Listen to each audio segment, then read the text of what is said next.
যাতায়াতের জন্য দেশের যে কটা উপজেলার নৌপথের উপর নির্ভর করতে হয়, বরিশাল জেলার দ্বীপ উপজেলা মেহেন্দিগঞ্জ তার মধ্যে অন্যতম।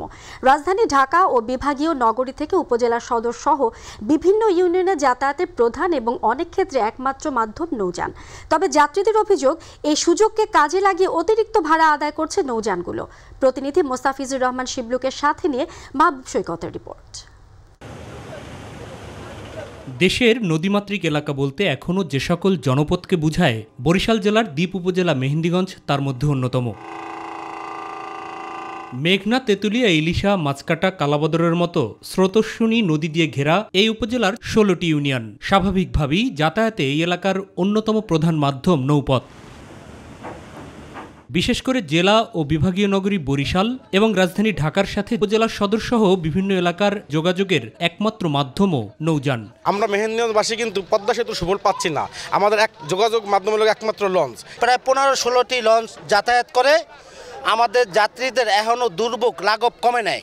নৌযানগুলোর বেশিরভাগই যথেচ্ছা ভাড়া আদায় করছে বলে রয়েছে অভিযোগ। ৫০০ টাকা, ৫০০ টাকা।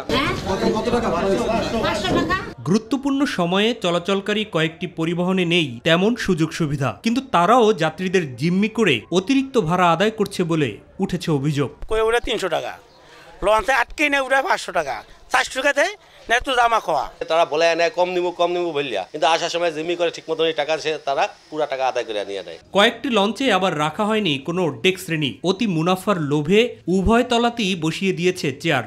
দ্বিতীয় শ্রেণীর নাম দিয়ে আদায় করছে সে অনুযায়ী ভাড়া। লঞ্চটা তো সুবিধাজনক না।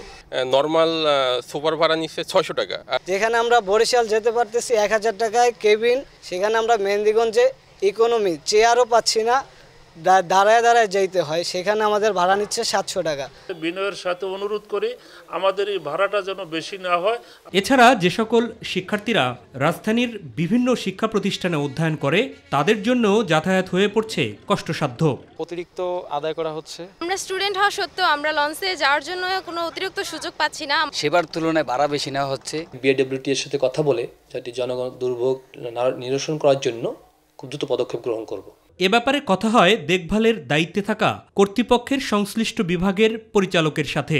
বেশি নিচ্ছে, আমাদের হটলাইন রয়েছে বিআইডব্লিউটি এর 116113। যদি অভিযোগ করে আমরা অবশ্যই সে লঞ্চের ব্যাপারে আমরা ব্যবস্থা নেব। গতানুগতিক এই আশ্বাসের কতটা বাস্তবায়ন হয় তা হয়তো সময় বলে দিবে। গণমাধ্যম হিসেবে গণমানুষের কথাগুলো তুলে ধরার দায়িত্ব আমাদের, সে দায়িত্ব কেবল পালন করছি আমরা। প্রিয় দর্শক, মাই টিভি আপনাদের টিভি, তাই আপনাদের কথা এবং পর্যবেক্ষণ সব সময় তুলে ধরছি আমি মাহবুব সৈকত। নাগরিক স্বার্থ সংশ্লিষ্ট যে কোনো বিষয় আপনিও জানাতে পারেন আমাদেরকে।